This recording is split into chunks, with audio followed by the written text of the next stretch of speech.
3 अक्टूबर 2021 को केंद्रीय स्वराष्ट्र राष्ट्र मंत्री अजय मिश्रा के बेटे आशीष मिश्रा ने उत्तर प्रदेश के लखीमपुर खीरी में 4 किसानों और एक पत्रकार को कार से कुचलकर उनकी हत्या कर दी थी। अखिल भारतीय किसान सभा की त्रिपुरा राज्य समिति ने 3 अक्टूबर को जयंती के अवसर पर हुई घटना में शहीद हुए जवानों को राज्य भर में श्रद्धांजलि अर्पित की। राज्य कृषक सभा के नेतृत्व ने राज्य कृषक सभा की राज्य समिति के कार्यालय में एक कार्यक्रम के माध्यम से उन शहीदों को श्रद्धांजलि दी।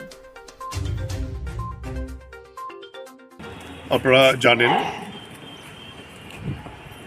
প্রায় এক বছরের উপরে 2019 থেকে শুরু হয়েছিল কৃষক আন্দোলন, যে অন্যায়ভাবে এই 3 কৃষি আইন পার্লামেন্টে পাশ করিয়েছিলেন নরেন্দ্র মোদীর সরকার।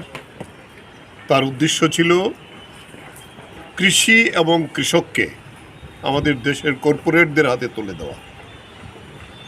সেই জায়গাতে কৃষকরা প্রায় 2 বছর সমান 1 বছরের উপরে এই লড়াই দিল্লির বুকে সংগঠিত করেছিল। এই লড়াই ছড়িয়ে পড়েছিল গোটা দেশে।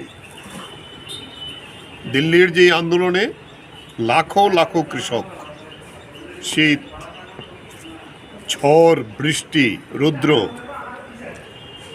একে উপেক্ষা করে কৃষকদের যে জোরদার মনোভাব, তার কাছে শেষ পর্যন্ত নরেন্দ্র মোদীর সরকারকে মাথা নত করে এই আইন প্রত্যাহারের সিদ্ধান্ত নিতে হয়। এবং এরপরে আমরা দাবি করি যে এটাকে পার্লামেন্টে গিয়ে তাকে তুলতে হবে, এবং সেখানেও সেটা হয়েছে। কিন্তু বিশ্বাসঘাতকতা আজকেও করে চলেছে। কথা ছিল যে শুধু আইন তোলা না, প্রধান যে একটা দাবি সেটা হইল আমাদের কৃষকের ফসলের যে সহায়ক মূল্য, তার জন্য একটা আইন পার্লামেন্টে করতে হবে। বিদ্যুৎ বিল, বিদ্যুৎকে বেসরকারি করার যে আইন, তা প্রত্যাহার করতে হবে। এই দুটি মূল দাবি এখনো মানেনি। আরও দাবি ছিল যারা নিহত হয়েছে তাদের পরিবারকে সেখানে সাহায্য করতে হবে, কর্মসংস্থানের ব্যবস্থা করতে হবে, সমস্ত কেস তুলে নিতে হবে। এই ছিল প্রধান দাবিগুলো, কিন্তু আজকেও আবার এই দাবি মানছে না।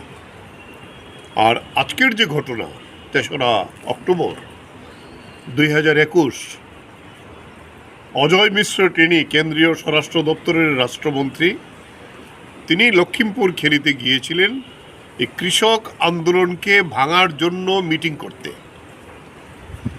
সমস্ত লখিমপুর খেরির কৃষকরা প্রতিবাদ করে ওই মিটিং করতে দেয়নি অজয় মিশ্র টেনিকে। এই সফল আন্দোলন করার পরে যখন কৃষকরা প্রধান জাতীয় সড়ক ধরে আসছিলেন, এই অজয় মিশ্র টেনির ছেলে আশিস মিশ্র তার 2-3 জন বন্ধুবান্ধব সহ গাড়িতে করে আসছিলেন, এবং কৃষকরা যখন সামনে এগিয়ে যাচ্ছে, পেছন থেকে, যেটা সবচেয়ে জঘন্য এবং নৃশংস ঘটনা, গাড়ি চালিয়ে 4 জন কৃষক এবং একজন সাংবাদিক তাদের সঙ্গে যারা এই নিউজ কভার করতে গিয়েছিলেন তাদেরকে পিষে মেরে ফেলেন। গোটা কৃষক আন্দোলনের চাপে বাধ্য হয়েছিল অ্যারেস্ট করতে। তারপরে দেখা গেল উত্তরপ্রদেশের এলাহাবাদ হাইকোর্ট তাকে জামিন দিয়ে দেয়। আবার উত্তাল কৃষক আন্দোলন, এবং শেষ পর্যন্ত আমরা সুপ্রিম কোর্টে যাই আমাদের সংযুক্ত কিষাণ মোর্চার পক্ষ থেকে। সুপ্রিম কোর্টের হস্তক্ষেপের ফলে সে আজকেও জেলে আছে। কিন্তু উত্তরপ্রদেশের যে সরকার, এটা কৃষক বিরোধী সরকার, নরেন্দ্র মোদীর সহযোগী সরকার।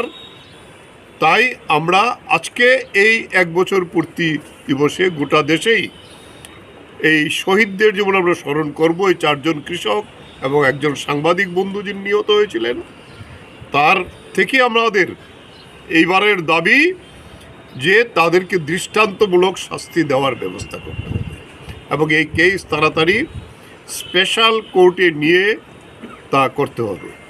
তাই আমরা আজকে শারদ উৎসব চলছে, তারপরেও আমরা বলছি আমাদের রাজ্যের মধ্যে প্রত্যেকটা জেলা মহকুমাতে এই দিবসটি যথাযোগ্য মর্যাদায় তাদের প্রতি শ্রদ্ধা জানানো আমরা করেছি এবং এটা আমরা আমাদের রাজ্য দপ্তরে আমরা এই অনুষ্ঠান করে তাদের প্রতি শুধু শ্রদ্ধা জানানো না, শপথ নিতে হবে যে এই কৃষক আন্দোলনকে আরও বেগবান করার জন্য, আমাদের যে অপূর্ণ দাবি সেই দাবিকে পূরণ করার জন্য এবং তারা যারা নিহত হয়েছেন তাদের যারা আসামি খুনি তাদের দৃষ্টান্তমূলক শাস্তি দেওয়ার জন্য এই আওয়াজ আমরা এখান থেকে তুলতে চাই।